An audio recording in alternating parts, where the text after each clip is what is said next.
Assalamualaikum warahmatullahi wabarakatuh.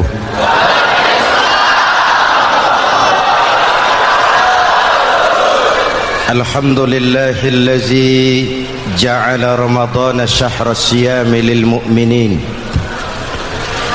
Wassalatu wassalamu ala asyrafil mursalin Sayyidina Muhammadin wa ala alihi wa sahbihi ajma'in, amma ba'du. Para ulama yang saya muliakan, para pejabat baik sipil maupun militer yang saya hormati, alhamdulillah malam ini atas izin Allah, mudah-mudahan yang kita laksanakan ini merupakan bagian dari amal ibadah kita di bulan suci Ramadan ini. Hadirin, reformasi terbesar adalah reformasi yang dilakukan oleh baginda Nabi besar Muhammad sallallahu alaihi wasallam.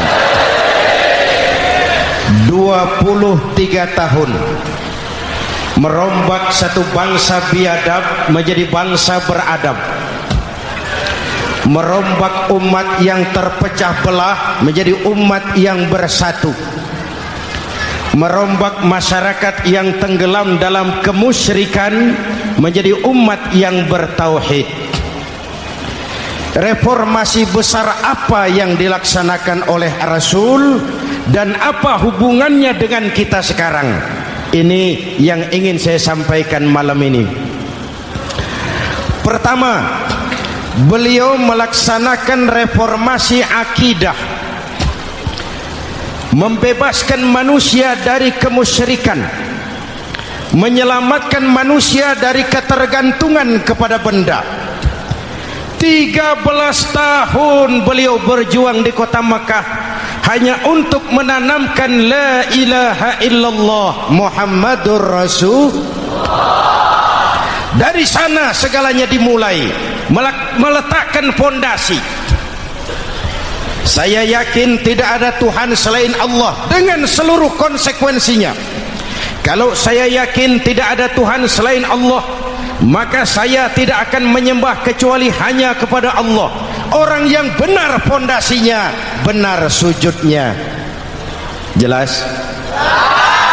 Kalau saya yakin tidak ada Tuhan selain Allah, saya tidak akan minta rizki kecuali hanya kepada Allah.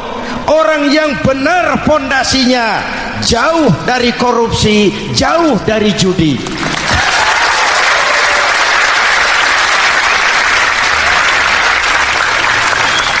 Kalau saya yakin tidak ada Tuhan selain Allah, saya tidak akan menggantungkan hidup kecuali hanya kepada Allah. Saya tidak akan melarikan persoalan kecuali hanya kepada Allah. Saya tidak akan pernah takut kecuali hanya kepada Allah. Saya tidak akan minta tolong kecuali hanya kepada Allah. Inilah generator yang membangkitkan seluruh nilai-nilai amal kita. Kita puasa, kita sujud, kita jihad, itu kan karena nilai iman. Betul? Imannya tidak kelihatan, yang kelihatan gejalanya. Mic ini berbunyi karena ada strom. Percaya apa tidak? Kelihatan stromnya? Kok tahu ada strom dari mana? Dari bunyi. Ada suaranya itu, ada stromnya. Kenapa? Bunyi. Lampu menyala karena ada strom. Kipas angin berputar karena ada strom. Betul? Jadi kalau ada strom bunyi dong. Kalau ada strom lampunya nyala dong. Kalau ada strom kipas anginnya muter dong. Artinya apa? Kalau ada iman sujud dong. Kalau ada iman jihad. Sudah dangdong.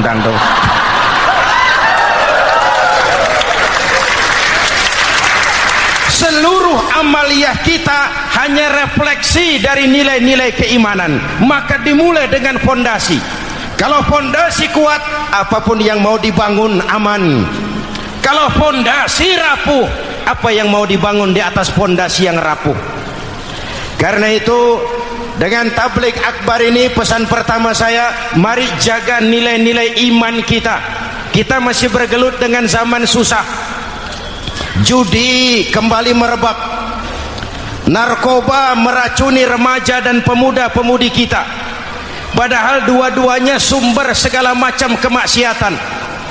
Judi mendidik orang jadi malas, dan sejarah belum pernah mencatat ada orang jadi kaya karena judi. Yang bangkrut, yang kere, yang melarat banyak.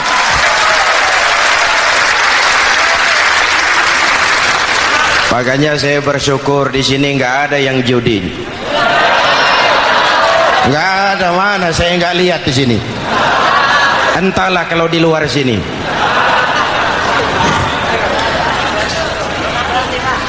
Judi itu penyakit, kalahnya bikin penasaran, menangnya bikin ketagihan. Itulah penyakitnya. Makanya lebih baik makan singkong betulan daripada makan roti mimpi. Ayo, makan singkong betulan, makan roti mimpi, lebih baik mana? Lebih baik makan roti betulan, Mas.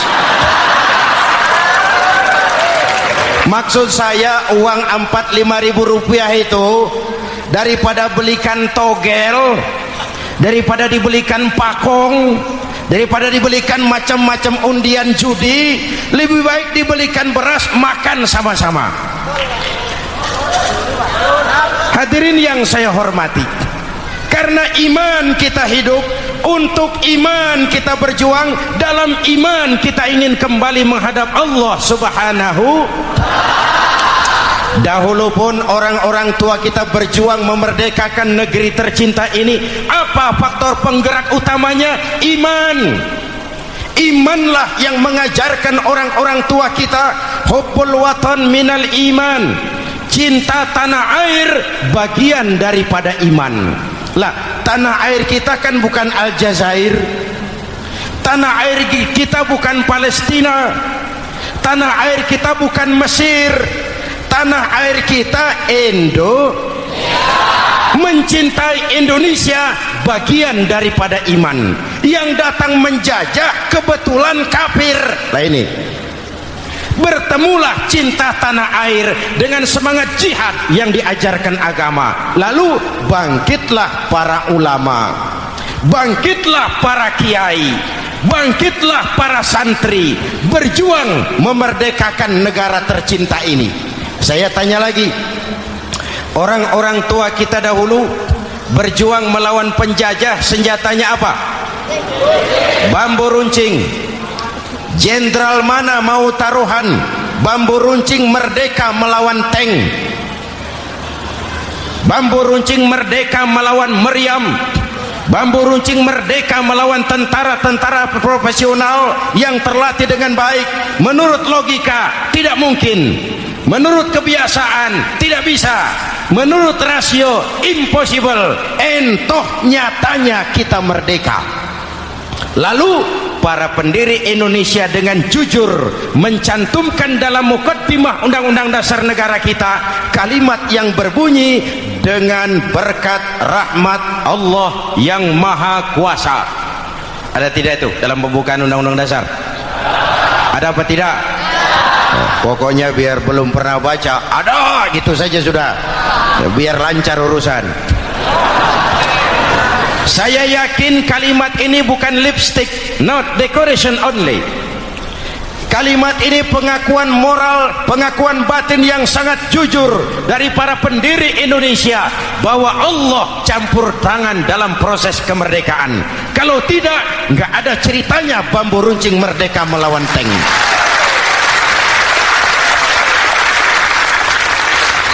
Kalau dulu iman untuk merebut kemerdekaan, sekarang iman untuk mengisi kemerdekaan. Betul? Betul? Karena itu jaga nilai-nilai iman, jangan tidur. kita sudah berhasil melaksanakan pemilu. Sidang umum MPR sudah digelar. Pemerintahan baru sudah terbentuk. Itu kita pilih bersama. Kita dukung bersama. Mendukung itu tidak harus selalu iya. Kula nuwun sumuhun dawuh kumaha juragan wae oke bos. Mendukung tidak harus selalu iya. Mendukung juga memberikan saran, kritik, perbaikan. Kenapa? Di mana-mana di dunia ini kekuasaan cenderung mau menang sendiri. Kekuasaan cenderung untuk korup.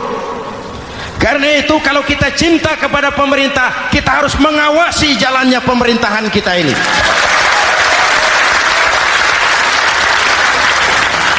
Pengalaman ketika Orde Baru berdiri, kita percaya, kita serahkan penuh, lalu kita tidur.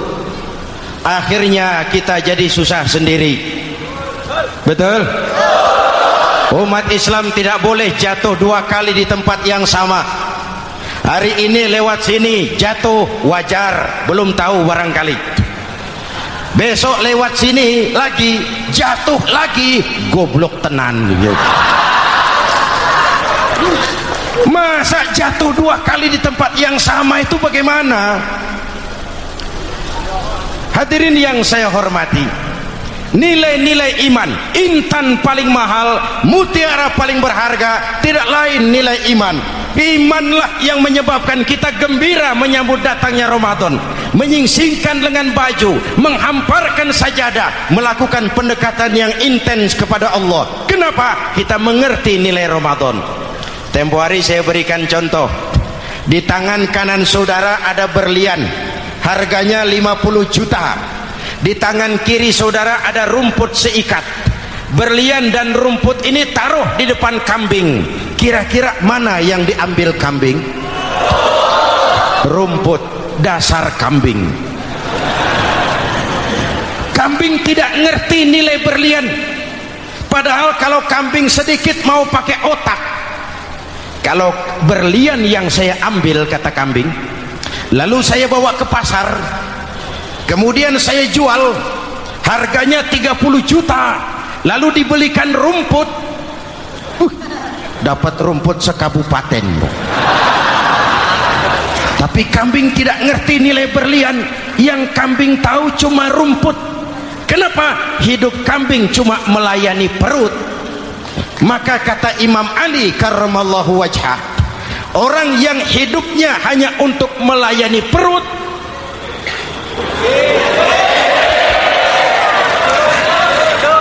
saudara yang ngomong ya, tanggung jawab. Saya kan cuma mulai, kenapa diterusin?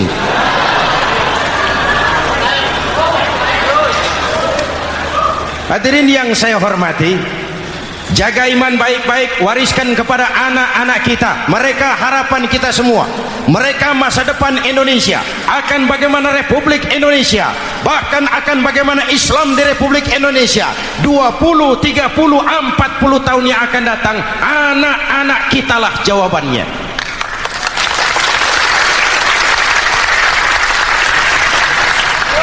Mereka mau jadi apa, persilahkan, asal iman merupakan landasan hidupnya. Anak-anak kita boleh jadi jenderal asal jenderal beriman, boleh jadi pejabat, pejabat beriman, jadi pengusaha, pengusaha beriman. Kalau iman landasannya aman. Jadi pengusaha, pengusaha beriman, insya Allah timbangannya tidak curang, ekonomi lancar, masyarakat tenang. Jadi petani, petani beriman, insya Allah tidak menggarap tanah yang bukan miliknya.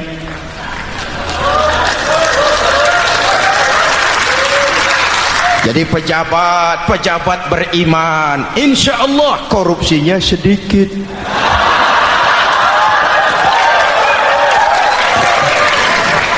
Jadi jenderal, jenderal beriman, insya Allah berjuangnya bersama ulama, bukan nangkepi ulama.